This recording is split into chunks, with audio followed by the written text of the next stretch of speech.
Oke guys, sebelum melanjutkan, jangan lupa like dan komen. Dan yang baru bergabung, jangan lupa subscribe dan aktifkan loncengnya.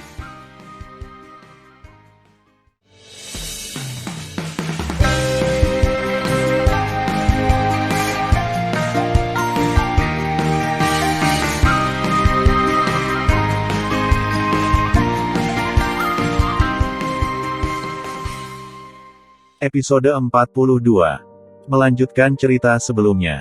Setelah ibu dan anak itu meninggalkan rumah putri ketujuh, Yu Yunsi merasa lega, tersenyum dan berkata, "Aku takut mati barusan.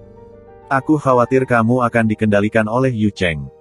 Tan Yun tersenyum dan menunjukkan niat membunuh yang kuat di matanya. "Permaisuri Liu dan putra mahkota menginginkan hidupku hari ini. Aku akan mengambil kepala mereka di masa depan."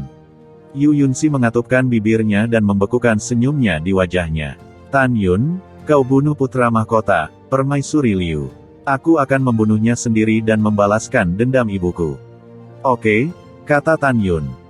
"Yuner, bagaimana kabar pemimpin istana?" Dao Kun bertanya. "Jangan khawatir," Tan Yun berkata, "api racun jantung yang ganas dari tuan istana telah dipadamkan. Sekarang dia terlalu lemah dan jatuh koma, tetapi dia akan segera bangun." "Itu sangat bagus." Suara Dao Kun tidak jatuh. Tiba-tiba, panggilan lemah Fang Zixi datang dari pavilion. "Tan Yun, jangan pergi. Jangan pergi. Yuner, kepala istana memanggilmu," kata Dao Kun. "Oke, aku akan masuk dan melihat." Setelah Tan Yun meninggalkan kalimat, dia segera melangkah ke pavilion. Mendengarkan suara Fang Zixi, Yu Yunsi merasa sedih di hatinya karena suatu alasan. Dia berkata, "Aku akan masuk dan melihat." Dao Kun mengambil langkah horizontal dan menghalangi jalan Yu Yunsi. Dia mengepalkan tinjunya dan berkata, "Putri ketujuh, tetaplah. Kamu tidak tahu, Yuner dan kepala istana bukan hanya hubungan antara tuan istana dan murid-muridnya, tetapi juga orang kepercayaan. Tuan istana dan Tan Yun. Secara alami, dia tidak ingin diganggu oleh orang luar." "Oh." Yu Yunsi mengatupkan bibirnya dan berbisik, "Menurutku itu cantik." Tan Yun naik ke atas dan masuk ke kamar tamu. Dia dengan cepat duduk di depan tempat tidur dan berbisik, "Sisi, aku datang." Namun, Fang Zixi tidak menanggapi. Berbaring di sofa, wajahnya pucat. Dia mengerutkan kening dengan erat. Dahinya ditutupi dengan keringat dingin. Tubuhnya sedikit gemetar. Air mata menerobos belenggu kelopak matanya, menyelinap ke sudut matanya dan membasahi bantalnya. Dia menggelengkan kepalanya dan terus memanggil, "Tan Yun, jangan pergi." 5 kata. Jelas, Fang Zixi mengalami mimpi buruk. Melihat Fang Zixi yang sedih, pikiran Tan Yun menunjukkan senyum dan senyumannya. Dia menghela nafas, "Sisi, aku Tan Yun, bagaimana aku bisa membuatmu begitu terikat?" Tan Yun mengangkat tangan kanannya untuk menyeka air mata Fang Zixi, tetapi tangan kanannya tidak bisa diturunkan. Ketika Tan Yun hendak berhenti, tiba-tiba, Fang Zixi yang menangis mencengkeram pergelangan tangan Tan Yun dengan tangan kanannya dan terisak, "Tan Yun. Isak, aku tidak ingin menikah dengan Kaisar Shizu, aku ingin menikah. Menikah." Sebelum suara Fang Zixi jatuh, tangan kanannya dengan lemah melepaskan Tan Yun dan jatuh koma.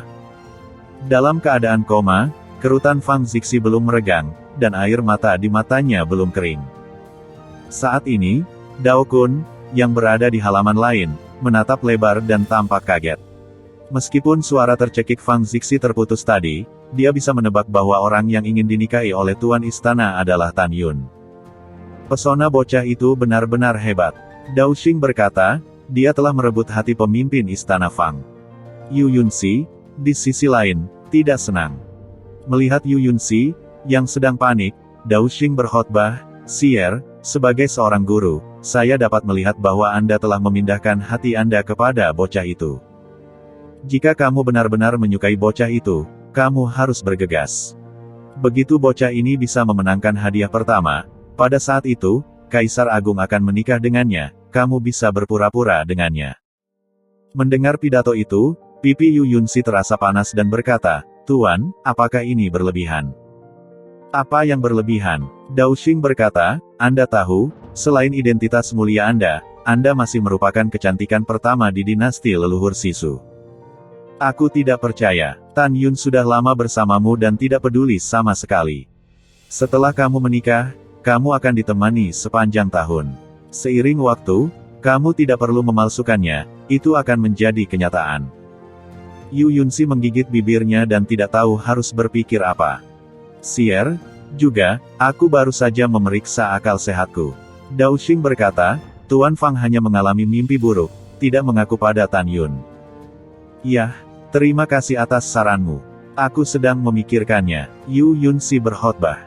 Setengah jam kemudian, di kamar tamu, Tan Yun yang telah menunggu di depan tempat tidur tiba-tiba bersemangat, tetapi Fang Zixi mengipasi bulu matanya yang panjang dan perlahan membuka matanya. Fang Zixi samar-samar menemukan bahwa di sampingnya duduk seorang pemuda berambut putih, sangat mirip dengan Tan Yun. Visinya secara bertahap menjadi jelas. Ketika dia melihat pemuda berambut putih itu, dia berkata dengan dingin, "Kenapa kamu ada di depan kepala istana? Keluar dari sini." Fang Zixi ingat dengan jelas bahwa pemuda di depannya mengira dia adalah Tan Yun sebelum acara makam Dewa Tuntian. "Apa yang kamu lakukan?" Fang Zixi berkata dengan dingin, "Tuan istana memintamu untuk pergi." "Zixi, ini aku." Tanpa menunggu kata-kata Fang Zixi, Tan Yun mengangkat teknik mengubah wajah dan mengembalikan penampilannya yang tampan. Melihat Tan Yun, Fang Zixi melebarkan matanya yang indah dan secara bertahap membasahi matanya. "Apakah aku yang terpesona, atau aku dalam mimpi?" "Zixi, ini bukan mimpi." Tan Yun berkata sambil tersenyum, "Aku tidak mati di penjara api kuno." Fang Zixi menjabat tangan kanannya, membelai pipi Tan Yun, dan mencubit pipinya. "Tan Yun." Fang Zixi berbisik dan memeluk Tan Yun. Dia terus memukuli punggung Tan Yun dengan tinjunya, "Kenapa kamu berbohong padaku? Kenapa kamu tidak mati dan menyembunyikannya dariku? Kenapa? Kenapa?" Tan Yun membiarkan Fang Zixi memukulinya. Dia berbisik, "Zixi, maaf, saya mengalami kesulitan." Setelah sekian lama, pipi Fang Zixi sedikit memerah. Dia bergegas menjauh dari pelukan Tan Yun dengan air mata berlinang. "Kamu tahu, di hatiku, kamu bukan hanya murid di istanaku, tapi juga temanku." Saya tahu, Tan Yun menjawab. "Karena kamu tahu, kamu seharusnya tidak menipuku." Fang Zi menangis. "Maafkan saya," Tan Yun berkata dengan tulus. "Saya hanya bisa berpura-pura mati dan meninggalkan kuil Tianmen untuk sementara. Aku tahu jika aku tidak pergi, kamu dan Dao Kun akan melindungiku. Tetapi jika Chu Xiaotian dan Zulong melakukannya padaku secara pribadi, kamu dan Dao Kun tidak dapat melindungiku.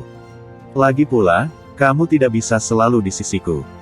Selain itu, Yunsi memiliki menara ajaib di sini. Jika saya ingin menghubungi keluarga alam semesta yang lebih rendah, saya akan memanjat menara ajaib melalui dia." Mendengar pidato itu, Fang Zixi terdiam lama, dan kebencian di matanya berangsur-angsur menghilang.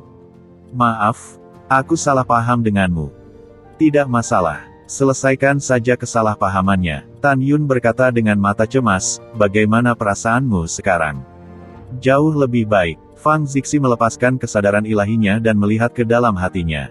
Tiba-tiba, dia menangis kegirangan, "Tan Yun, hebat. Api racun hatiku yang kuat telah dipadamkan." "Yah, aku tahu." Tan Yun tersenyum.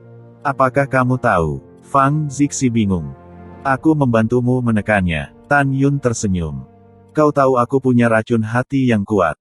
"Iya." Tan Yun memutar tangan kanannya, dan ada 7 dewa yang murni di tangannya. "Zixi, kamu simpan ini untuk memurnikan pil. Dengan cara ini, kamu tidak harus bertunangan dengan Kaisar Sisu." "Iya." Mata indah Fang Zixi menunjukkan warna yang mengharukan. "Tan Yun, terima kasih banyak. Kamu baik sekali. Jangan lupa bahwa kita adalah teman." Ketika Tan Yun berbicara, suara Dao Qing dan Da Zun terdengar di benaknya. "Yuner, Chu Xiaotian telah memasuki istana dan akan segera kembali."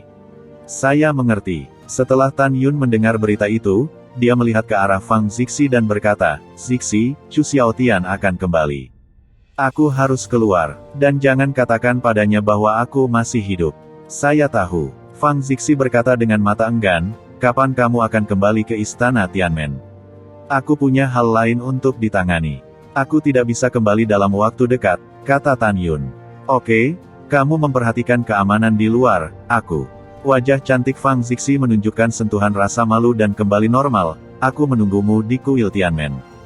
Ya, Tan Yun tersenyum dan mengangguk. Ketika dia hendak keluar dari kamar tamu, suara lemah dan indah Fang Zixi terdengar di belakangnya. Tan Yun. Tan Yun tiba-tiba melihat ke belakang. Jaga dirimu, jangan lupa, aku menunggumu. Kata Fang Zixi. Yah, kamu juga, hati-hati. Setelah Tan Yun meninggalkan kalimat, dia mengubah wajahnya lagi ketika dia keluar dari ruang tamu. Begitu Tan Yun turun dan keluar dari paviliun, Chu Xiaotian sudah terbang dan mendarat di halaman. Chu Xiaotian memandang Dao Xing dan buru-buru berkata, Kakak Dao King, aku telah membeli obat ajaib yang kamu inginkan. Hahaha, tidak perlu. Dao Xing berkata sambil tersenyum, tidak lama setelah kamu pergi, kedua muridku mengirim 10 rumput dewa yang murni. Aku telah memberikan 3 pemimpin istana Fang untuk menekan api racun jantung yang kuat. Sekarang sudah bangun. Mendengar pidato itu, Chu Xiaotian berkata dengan penuh semangat, benarkah? Paman Chu, tentu saja itu benar. Dengan suara indahnya, Fang Zixi, yang tampak kuyu, melangkah keluar dari paviliun selangkah demi selangkah. Hahaha, bagus sekali. Chu Xiaotian sedang dalam suasana hati yang baik ketika dia melihat bahwa Fang Zixi baik-baik saja. Paman Chu, 7 dewa yang murni yang tersisa ada di tanganku. Sudah waktunya bagi kita untuk kembali ke istana. Fang Zixi berkata, ketika kita kembali ke kuil Tianmen, kita akan memulai alkimia. Oke. Chu Xiaotian menyingkirkan senyumnya dan bertanya, ayo pergi sekarang. Haruskah kita memberitahu Kaisar Sisu?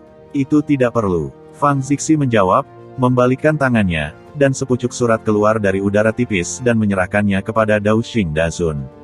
Tolong selalu serahkan surat ini kepada Kaisar Sisu. Kamu tidak harus memberikannya, Paman Chu.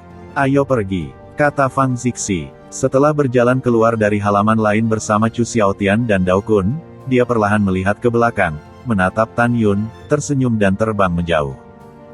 Dao Kun, tolong tetap di sini. Ambil ini. Jika kamu ingin mengobrol denganku di masa depan, kamu bisa mengambil token ini.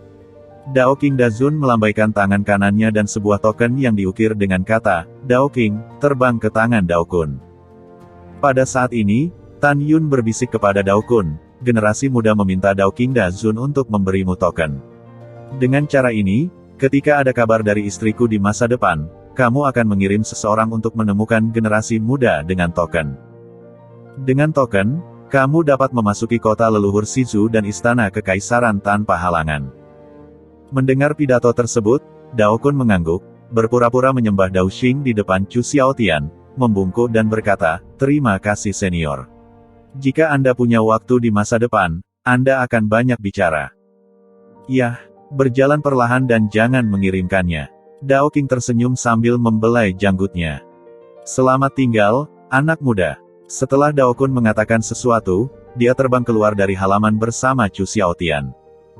Setelah 3 orang Fang Zixi pergi, Yu Yunxi mengerutkan kening dan menjabat tangan gioknya yang ramping di depan Tan Yun. Yah, jangan lihat, orang-orang sudah pergi. Batuk. Tan Yun mengerutkan hidungnya karena malu. Sier, temui ayahmu dan kaisar sebagai guru. Ketika Dao Xing berbicara, seorang pengawal baju besi emas datang dan dengan hormat berkata kepada Yu Yunxi, Nona Kaisar Agung memanggilmu.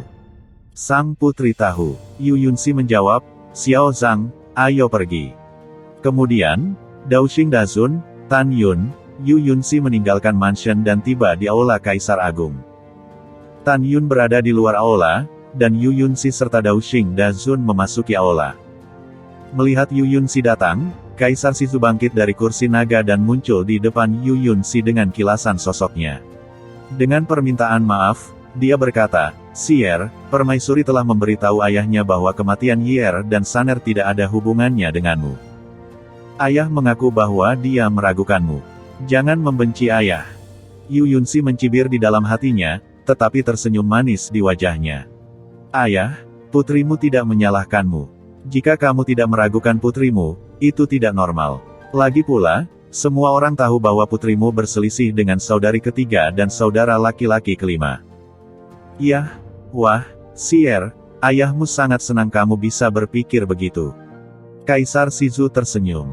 Yu Yunxi tersenyum, oh, Omong-omong, ayah, ada apa dengan putrimu?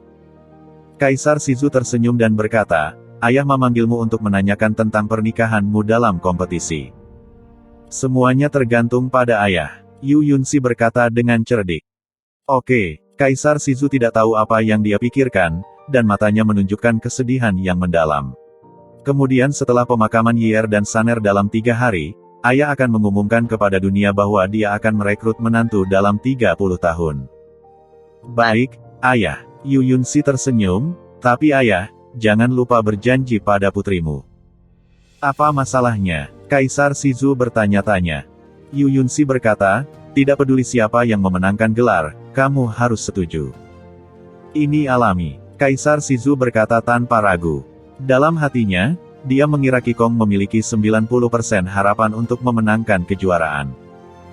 Jika Qigong tidak memenangkan gelar, itu pasti keturunan Marsekal Agung Nanzen, Marsekal Agung Beizen, dan Marsekal Agung Shizen. Tentu saja, menantu Kaisar Shizu yang paling disukai adalah Qigong. Jika keturunan dari 3 Marsekal lainnya pada akhirnya memenangkan kejuaraan, dia dapat menerimanya.